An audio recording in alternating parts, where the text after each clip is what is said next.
ರಾಮ ಮಂದಿರದ ಉದ್ಘಾಟನೆಯ ಸಂಭ್ರಮಾಚರಣೆ ದೇಶದ ಮೂಲೆ ಮೂಲೆಯಲ್ಲೂ ಕೂಡ ಮನೆ ಮಾಡಿರುವಂತಹದ್ದು. ಉಡುಪಿಯಲ್ಲಿ ಯಾವ ರೀತಿಯ ಸಂಭ್ರಮಾಚರಣೆ ಇದೆ ಅನ್ನುವಂತಹ ಡೀಟೇಲ್ಸ್ ಅನ್ನು ನಾವು ನಿಮಗೆ ಕೊಡ್ತಾ ಇದ್ವಿ. ಈಗ ಮಂಗಳೂರಿಗೆ ಹೋಗೋಣ. ನಮ್ಮ ಪ್ರತಿನಿಧಿ ಸುಖಪಾಲ್ ಪೊಳಲಿ ನೇರ ಸಂಪರ್ಕದಲ್ಲಿ ಜಾಯಿನ್ ಆಗಿದ್ದಾರೆ. ಅವರಿಂದ ಡೀಟೇಲ್ಸ್ ಅನ್ನು ಪಡಿತಾ ಹೋಗೋಣ. ಸುಖಪಾಲ್, ಮಂಗಳೂರಿನಲ್ಲಿ ಹೇಗಿದೆ ಈ ದೀಪಾಲಂಕಾರ? ಪ್ರಧಾನಿ ನರೇಂದ್ರ ಮೋದಿ ಅವರು ಕೊಟ್ಟಿರುವಂತಹ ಕರೆಗೆ ಸ್ಪಂದನೆ ಅಂತ. ಮಂಗಳೂರು ಸೇರಿದಂತೆ ಇಡೀ ಜಿಲ್ಲೆಯಲ್ಲಿ ವಿಭಿನ್ನವಾಗಿ ದೀಪೋತ್ಸವನ್ನ ಮಾಡಲಾಗ್ತಾ ಇದೆ.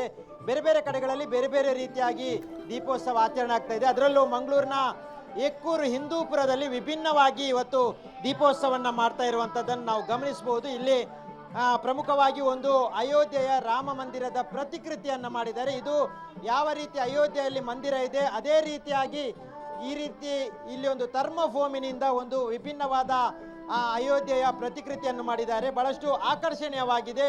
ಇದು ಕೇರಳ ಮತ್ತು ಮಂಗಳೂರಿನ ರಾಷ್ಟ್ರೀಯ ಹೆದ್ದಾರಿ ಸಮೀಪದಲ್ಲಿರೋದ್ರಿಂದ ಸಾಕಷ್ಟು ಸಂಖ್ಯೆಯಲ್ಲಿ ಜನರು ಬಂದು ಇದನ್ನು ನೋಡುವಂಥದ್ದು, ಇದರ ಚಿತ್ರ ತೆಗೆಯುವಂಥ ಕೆಲಸಗಳಾಗ್ತಾಯಿದೆ. ಅದರ ಜೊತೆಗೆ ಇದರ ಸಮೀಪದಲ್ಲೇ ದೀಪೋತ್ಸವವನ್ನು ಆಯೋಜನೆ ಮಾಡಲಾಗಿದೆ. ಬಹಳಷ್ಟು ದೊಡ್ಡ ಮಟ್ಟದ ದೀಪೋತ್ಸವ, ಸುಮಾರು 5,000 ದೀಪಗಳನ್ನು ಹಾಕೋದ್ರ ಮೂಲಕ ಶ್ರೀರಾಮ ಸಹಸ್ರ ದೀಪೋತ್ಸವ ಅನ್ನುವ ಹಿನ್ನೆಲೆಯಲ್ಲಿ ಈ ಒಂದು ದೀಪೋತ್ಸವವನ್ನು ಮಾಡಲಾಗಿದೆ. ಇವತ್ತು ಸಂಜೆ ಆಗ್ತಾ ಇದ್ದಂತೆ ದೀಪಗಳನ್ನು ಜೋಡಣೆ ಮಾಡಿರುವಂಥದ್ದು, ಆ ಬಳಿಕ ದೀಪವನ್ನು ಉರಿಸಿರುವಂಥದ್ದು. ಪ್ರಧಾನಿ ಮೋದಿ ಅವರ ಕರೆಯಂತೆ ಇಲ್ಲಿ ಎಲ್ಲ ಜನರು ಬಂದಿರುವಂಥದ್ದು, ರಾಮ ಭಕ್ತರು ಬಂದು ಇಷ್ಟೊಂದು ದೊಡ್ಡ ಪ್ರಮಾಣದಲ್ಲಿ ದೀಪಗಳನ್ನು ಉರಿಸಿರುವುದನ್ನು ನಾವು ಗಮನಿಸಬಹುದು. ಇದು ಇಲ್ಲಿನ ಅಯ್ಯಪ್ಪ ಭಜನಾ ಮಂದಿರ ಮತ್ತು ರಾಷ್ಟ್ರೀಯ ಸ್ವಯಂ ಸೇವಕ ಸಂಘದವರು ಆಯೋಜನೆ ಮಾಡಿರುವಂಥ ಒಂದು ಕಾರ್ಯಕ್ರಮ. ಇಲ್ಲಿ ಎಲ್ಲೂ ನೋಡಿದ್ರಲ್ಲೂ ದೀಪಗಳು ಉರಿತಿರುವಂಥದ್ದು. ಸುಮಾರು 5,000 ದೀಪಗಳನ್ನು ಉರಿಸಿ ಸಹಸ್ರ ದೀಪೋತ್ಸವವನ್ನು ಆಚರಣೆ ಮಾಡಿದ್ದಾರೆ.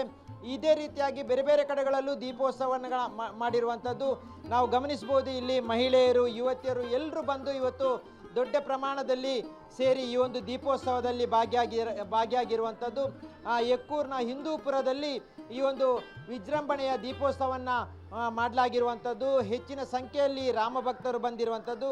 ಹಾಗಾಗಿ ಇವತ್ತು ಸಂಜೆ ಆಗ್ತಿದ್ದಂತೆ ಎಲ್ಲ ಭಕ್ತರು ಇಲ್ಲಿ ಸೇರಿರುವಂಥದ್ದು. ಆ ಬಳಿಕ ದೀಪಗಳ ಜೋಡಣೆ ಮಾಡಿರುವಂಥದ್ದು, ದೀಪಗಳನ್ನು ಉರಿಸಿರುವಂಥದ್ದು. ಅಂದರೆ ಕೇವಲ ಮನೆಗಳಲ್ಲಿ ದೀಪಾವಳಿಯನ್ನು ಆಚರಣೆ ಮಾಡಿರೋದಲ್ಲ, ಇವತ್ತು ಎಲ್ಲ ಭಜನಾ ಮಂದಿರಗಳಾಗಿರ್ಬೋದು, ಗುಡಿ ಗೋಪುರ ಆಗಿರ್ಬೋದು, ಎಲ್ಲ ಕಡೆಗಳಲ್ಲಿ ಈ ರೀತಿಯಾಗಿ ದೀಪೋತ್ಸವವನ್ನು ಮಾಡಿದರೆ ಇಲ್ಲೂ ಪ್ರಮುಖವಾಗಿ ಈ ರೀತಿಯಾಗಿ ದೀಪಗಳನ್ನು ಉರಿಸಿ ಭಕ್ತರು ಸಂಭ್ರಮ ಪಟ್ಟಿರುವಂಥದ್ದು. ಅಯೋಧ್ಯೆಯಲ್ಲಿ ರಾಮ ಮಂದಿರ ಲೋಕಾರ್ಪಣೆ ಆಗಿರುವಂಥ ಹಿನ್ನೆಲೆಯಲ್ಲಿ ಪ್ರಧಾನಿ ಮೋದಿ ಅವರು ಕೊಟ್ಟಿರುವಂಥ ಕರೆಯಂತೆ ಹಿಂದೂ ಸಂಘಟನೆಗಳಾಗಿರ್ಬೋದು ಅಥವಾ ರಾಮ ಭಕ್ತರಾಗಿರ್ಬೋದು ಎಲ್ಲ ಕಡೆಗಳಲ್ಲಿ ಈ ರೀತಿಯಾದಂಥ ದೀಪವನ್ನ ಉರಿಸಿ ಇವತ್ತು ಸಂಭ್ರಮ ಪಟ್ಟಿರುವಂಥದ್ದನ್ನು ನಾವು ಗಮನಿಸಬಹುದು. ಪ್ರೇಮ್, ಥ್ಯಾಂಕ್ ಯು ಸುಖಪಾಲ್ ತಮ್ಮೆಲ್ಲ ಮಾಹಿತಿಗಾಗಿ. ರಾಜ್ಯದ ಮೂಲೆ ಮೂಲೆಯಲ್ಲೂ ಕೂಡ ಇದೇ ರೀತಿಯ ವಾತಾವರಣ ನಿರ್ಮಾಣವಾಗಿದೆ.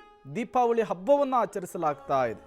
ಪಟಾಕಿ ಸಿಡಿಸಿ, ಸಿಹಿ ಹಂಚಿ, ವಿಶೇಷ ಪೂಜೆ ಪುನಸ್ಕಾರಗಳನ್ನು ಮಾಡಿ ದೀಪವನ್ನು ಹಚ್ಚುವ ಮೂಲಕ ರಾಮ ಮಂದಿರದ ಉದ್ಘಾಟನೆಯ ಸಂಭ್ರಮಾಚರಣೆಯಲ್ಲಿ ರಾಜ್ಯದ ಜನರು ಭಾಗಿಯಾಗ್ತಾ ಇದ್ದಾರೆ.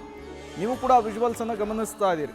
ಬೆಳಗ್ಗೆಯಿಂದಲೂ ಕೂಡ ಅಯೋಧ್ಯೆಯಲ್ಲಾದಂತಹ ಬೆಳವಣಿಗೆಗಳ ಬಗ್ಗೆ ನೀವು ಕೂತಲ್ಲಿಗೆ, ನೀವಿರುವಂತಹ ಜಾಗಕ್ಕೇನೆ ಸುದ್ದಿ ತಲುಪಿಸುವಂತಹ ಕೆಲಸವನ್ನು ನಾವು ಮಾಡಿದ್ವಿ. ಈಗ ರಾಜ್ಯದ ಮೂಲೆ ಮೂಲೆಯಲ್ಲಿ ರಾಮ ಮಂದಿರದ ಉದ್ಘಾಟನೆಯ ಸಂಭ್ರಮಾಚರಣೆ ಹೇಗಿದೆ ಅನ್ನುವಂತಹ ಮಾಹಿತಿಯನ್ನು ನಿಮಗೆ ತಲುಪಿಸುವಂತಹ ಕೆಲಸವನ್ನು ಪಬ್ಲಿಕ್ ಟಿವಿ ಮಾಡ್ತಾ ಇರುವಂಥದ್ದು. ಎಲ್ಲ ಜಿಲ್ಲೆಗಳಲ್ಲೂ ಕೂಡ ಇದೇ ರೀತಿಯ ಸಂಭ್ರಮಾಚರಣೆ ಇರುವಂಥದ್ದು. ಜನ ತುಂಬ ಉತ್ಸುಕರಾಗಿ, ಸ್ವಯಂ ಪ್ರೇರಿತವಾಗಿ ಎಲ್ಲರೂ ಕೂಡ ಭಾಗಿಯಾಗ್ತಾ ಇರುವಂಥದ್ದು. ಮಹಿಳೆಯರು, ಮಕ್ಕಳು, ವೃದ್ಧರೆನ್ನದೆ ಎಲ್ಲರೂ ಕೂಡ ರಾಮನ ಮೇಲಿನ ಭಕ್ತಿಯಿಂದ, ರಾಮನ ಮೇಲಿನ ಶ್ರದ್ಧೆಯಿಂದ ಎಲ್ಲರೂ ಕೂಡ ಸ್ವಯಂ ಪ್ರೇರಿತವಾಗಿ ದೇವಸ್ಥಾನಕ್ಕೆ ಬರ್ತಾ ಇದ್ದಾರೆ. ಮನೆಯ ಅಂಗಳದಲ್ಲಿ ದೀಪವನ್ನು ಬೆಳಗಿಸುವಂತಹ ಕೆಲಸವನ್ನು ಮಾಡ್ತಾ ಇದ್ದಾರೆ. ಈ ಮೂಲಕ ರಾಮ ಮಂದಿರದ ಉದ್ಘಾಟನೆಯ ಸಂಭ್ರಮಾಚರಣೆಯಲ್ಲಿ ತಮ್ಮನ್ನು ತಾವು ತೊಡಗಿಸಿಕೊಳ್ತಾ ಇದ್ದಾರೆ. ನೀವು ಕೂಡ ವಿಜುವಲ್ಸನ್ನು ಗಮನಿಸ್ತಾ ಇದ್ದೀರಿ. ರಾಜ್ಯದ ಯಾವ ಮೂಲೆಗೆ ಹೋದರೂ ಕೂಡ ಬರೀ ದೀಪಗಳ ಬೆಳಕೇನೆ ಕಾಣಿಸ್ತಾ ಇರುವಂಥದ್ದು. ಕಾರಣ, ದೇಶದ ಪ್ರಧಾನಿಗಳು ಒಂದು ಕರೆಯನ್ನು ಕೊಟ್ಟಿದ್ರು. ಎಲ್ಲರೂ ಕೂಡ ಅಯೋಧ್ಯೆಯ ಪ್ರಾಣ ಪ್ರತಿಷ್ಠಾಪನೆಯ ಕಾರ್ಯಕ್ರಮದಲ್ಲಿ ಭಾಗಿಯಾಗಲಿಕ್ಕೆ ಸಾಧ್ಯವಿಲ್ಲ. ಹಾಗಾಗಿ ನೀವಿರುವಂತಹ ಸ್ಥಳಗಳಲ್ಲಿ, ಧಾರ್ಮಿಕ ಕ್ಷೇತ್ರಗಳಿಗೆ ಹೋಗಿ, ಪುಣ್ಯಕ್ಷೇತ್ರಗಳಿಗೆ ಹೋಗಿ ದೀಪವನ್ನು ಬೆಳಗಿಸುವಂತಹ ಕೆಲಸವನ್ನು ಮಾಡಿ, ರಾಮ ಜ್ಯೋತಿಯನ್ನು ಪ್ರಜ್ವಲಿಸುವಂತಹ ಕೆಲಸವನ್ನು ಮಾಡಿ, ಈ ಮೂಲಕ ದೇಶವಾಸಿಗಳು ಒಗ್ಗಟ್ಟನ್ನು ಪ್ರದರ್ಶನ ಮಾಡಿ, ಈ ಮೂಲಕ ರಾಮ ಮಂದಿರದ ಉದ್ಘಾಟನೆಯ ಸಂಭ್ರಮಾಚರಣೆಯಲ್ಲಿ ಭಾಗಿಯಾಗಿ ಅನ್ನುವಂತಹ ಕರೆಯನ್ನು ಪ್ರಧಾನಿ ನರೇಂದ್ರ ಮೋದಿ ಅವರು ಕೊಟ್ಟಿದ್ರು. ಅವರೂ ಕೂಡ ದೀಪವನ್ನು ಬೆಳಗಿಸಿದ್ದಾರೆ, ರಾಮ ಜ್ಯೋತಿಯನ್ನು ಪ್ರಜ್ವಲಿಸಿದ್ದಾರೆ. ಅವರ ರೀತಿಯಲ್ಲಿಯೇ 140 ಕೋಟಿ ಭಾರತೀಯರು ದೇಶದ ಮೂಲೆ ಮೂಲೆಯಲ್ಲೂ ಕೂಡ ದೀಪವನ್ನು ಬೆಳಗಿಸುವಂತಹ ಕೆಲಸವನ್ನು ಮಾಡ್ತಾ ಇದ್ದಾರೆ. ಅದಕ್ಕಿಂತ ಹೆಚ್ಚಾಗಿ ಪೂಜೆ ಪುನಸ್ಕಾರ, ಹೋಮ ಹವನಗಳನ್ನು ನೆರವೇರಿಸ್ತಾ ಇದ್ದಾರೆ. ಅನ್ನ ಸಂತರ್ಪಣೆಯನ್ನು ಮಾಡುವಂತಹ ಕೆಲಸ ಆಗ್ತಾ ಇದೆ.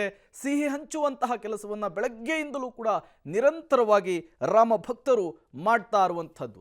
ಈ ಮೂಲಕ ರಾಮನ ಮೇಲಿರುವಂತಹ ಭಕ್ತಿ, ರಾಮನ ಮೇಲಿರುವಂತಹ ಶ್ರದ್ಧೆ, ರಾಮನೆಂದರೆ ಎಷ್ಟು ಇಷ್ಟ ಅನ್ನೋದನ್ನು ರಾಜ್ಯದ ಜನರು, ದೇಶದ ಜನರು, ಜಗತ್ತಿನ ಹಲವು ರಾಷ್ಟ್ರದ ಜನರು ಇವತ್ತು ಸಾರಿ ಸಾರಿ ಸಂದೇಶವನ್ನು ರವಾನೆ ಮಾಡಿದ್ದಾರೆ.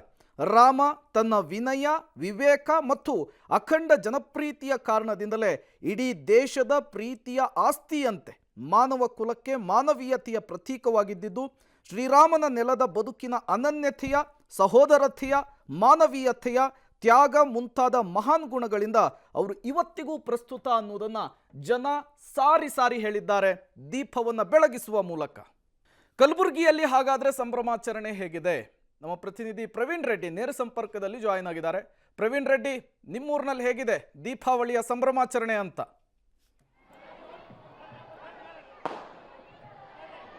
ಎಸ್ ಪ್ರೇಮ್, ಕಲಬುರಗಿಯಲ್ಲಿ ಸಡಗರ ಸಂಭ್ರಮ ಮನೆ ಮಾಡಿದೆ ಅಂತ ಹೇಳಬಹುದು. ಏನಂದ್ರೆ ಈಗಾಗಲೇ ಮೋದಿ ಅವರು ಕರೆ ಕೊಟ್ಟಿದ್ದವರು ಏನಂದ್ರೆ ಪ್ರಮುಖವಾಗಿ ಸಾಯಂಕಾಲ ರಾಮ ದೀಪೋತ್ಸವ ಬೆಳಗಿಸಿ ಎಲ್ಲರೂ ಕೂಡ ಸಂಭ್ರಮ ಸಡಗರವನ್ನು ಮಾಡಬೇಕು ಅಂತ. ಅದೇ ರೀತಿಯಾಗಿ ಕಲಬುರಗಿಯ ಬಹುತೇಕ ಬಡಾವಣೆಗಳಲ್ಲೂ ಕೂಡ ಸಾಯಂಕಾಲ 7 ಗಂಟೆಯಿಂದಲೇ ರಾಮ ದೀಪೋತ್ಸವಕ್ಕೆ ಬೇಕಾದಂತ ಎಲ್ಲ ಸಿದ್ಧತೆಗಳನ್ನು ಕೂಡ ಮಾಡ್ಕೊಂಡಿದ್ದಾರೆ. ಇಲ್ಲಿ ನಾವು ಸದ್ಯ ದೃಶ್ಯದಲ್ಲಿ ನೋಡ್ತಾ ಇದ್ದೀರಾ, ಇದು ಕಲಬುರಗಿಯ ಶಹಾಬಾಜಾರ್ನ ಚೌದಾಪುರಿ ಮಠದಲ್ಲಿರುವಂತಹ ದೀಪೋತ್ಸವದ ಒಂದು ಸಂಭ್ರಮ ಅಂತ ಹೇಳ್ಬೋದು. ಇಲ್ಲಿ ಕೂಡ ಸಾವಿರಾರು ಸಂಖ್ಯೆಯಲ್ಲಿ ಮಹಿಳೆಯರು ಅಂದ್ರೆ ಬಂದು ಈ ಒಂದು ರಾಮ ದೀಪೋತ್ಸವದಲ್ಲಿ ಭಾಗಿಯಾಗಿ ಅಂದ್ರೆ ಇಲ್ಲಿ ಪುನೀತರಾಗಿದ್ದಾರೆ. ಪ್ರತಿಯೊಬ್ಬರು ಕೂಡ ದೀಪ ಹಚ್ಚುವ ಮೂಲಕ ಸಂಭ್ರಮವನ್ನು ಪಡ್ತಾ ಇದ್ದಾರೆ. ಯಾಕಂದ್ರೆ ಈ ಒಂದು ಶತಮಾನದಲ್ಲೇ ಅತ್ಯಂತ ಒಂದು ಶುಭಗಳಿಗೆ ಈ ಒಂದು ಭವ್ಯ ರಾಮ ಮಂದಿರ ಉದ್ಘಾಟನೆ ಆಗಿರೋದು. ಹೀಗಾಗಿ ಏನಂದ್ರೆ ಇಲ್ಲಿನ ಮಹಿಳೆಯರು ಕೂಡ ಸಾವಿರಾರು ಸಂಖ್ಯೆಯಲ್ಲಿ ಬಂದು ಇಲ್ಲಿ ಕೂಡ ಇನ್ನೂ ಆದ್ರೂ ಕೂಡ ದೀಪಗಳನ್ನು ಹಚ್ಚಿ ಏನಂದ್ರೆ ಸಂಭ್ರಮವನ್ನು ಪಡ್ತಾ ಇದ್ದಾರೆ.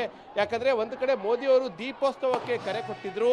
ಆ ಒಂದು ಕರೆಯ ಹಿನ್ನೆಲೆಯಲ್ಲಿ ಕಲಬುರಗಿಯ ಬಹುತೇಕ ಕಡೆ ಈಗಾಗಲೇ ಏನಂದ್ರೆ ರಾಮ ಸಮಿತಿಯ ಉತ್ಸವದವರು ಸುಮಾರು 108ಕ್ಕೂ ಹೆಚ್ಚು ದೇವಸ್ಥಾನಗಳಲ್ಲಿ ಸಾವಿರಾರು ದೀಪಗಳನ್ನು ಈಗಾಗಲೇ ಹಚ್ಚಿದ್ದಾರೆ. ಅದೇ ರೀತಿಯಾಗಿ ಇನ್ನೊಂದು ಭಾಗದಲ್ಲಿ ದೃಶ್ಯವನ್ನು ಕೂಡ ತೋರಿಸ್ತೀನಿ ಪ್ರೇಮ್. ಅಂದ್ರೆ ಯಾವ ರೀತಿಯಲ್ಲಿ ಈ ಕಲಬುರಗಿಯಲ್ಲಿ ಅಂದ್ರೆ ಸಡಗರ ಸಂಭ್ರಮ ಏರ್ಪಟ್ಟಿದೆ ಅಂತ ಹೇಳಿ ಇಲ್ಲಿರುವಂತಹ ಪ್ರತಿಯೊಬ್ಬ ಬಾಲಕ ಮತ್ತು ಬಾಲಕಿ ಕೂಡ ರಾಮ ಸೀತೆಯ ವೇಷಗಳನ್ನು ತೊಟ್ಟು ಅವರು ಏನಂದ್ರೆ ಈ ಒಂದು ರಾಮ ಮಂದಿರ ಉದ್ಘಾಟನೆಯ ಒಂದು ಸಂಭ್ರಮವನ್ನು ಅವರು ಕೂಡ ಮಾಡ್ತಾ ಇದ್ದಾರೆ. ಪ್ರತಿಯೊಂದು ಮಗುವಿನ ಮುಖದಲ್ಲೂ ಕೂಡ ಅತ್ಯಂತ ಸಂತಸದ ಮನೋಭಾವ ಮೂಡಿರೋದು ಸದ್ಯ ನಾವು ದೃಶ್ಯದಲ್ಲಿ ನೋಡಿದ್ರೆ ಕಂಡುಬರುತ್ತೆ. ಇದು ಕೇವಲ ಕಲಬುರಗಿಯ ಈ ಒಂದು ಚೌಡಾಪುರಿ ಮಠದ ಅಷ್ಟೇ ಅಲ್ಲ, ಕಲಬುರಗಿಯ ಶರಣಬಸವೇಶ್ವರ ದೇವಸ್ಥಾನ ಆಗಿರ್ಬೋದು, ರಾಮ ಮಂದಿರ ಆಗಿರ್ಬೋದು ಸೇರಿದಂತೆ 100ಕ್ಕೂ ಅಧಿಕ ದೇವಸ್ಥಾನಗಳಲ್ಲಿ ಇದೇ ರೀತಿಯಾಗಿ ಏನಂದ್ರೆ ಭವ್ಯವಾಗಿ ಏನಂದ್ರೆ ದೀಪೋತ್ಸವ ಹಬ್ಬವನ್ನು ಆಚರಣೆ ಮಾಡಿ ಸಡಗರ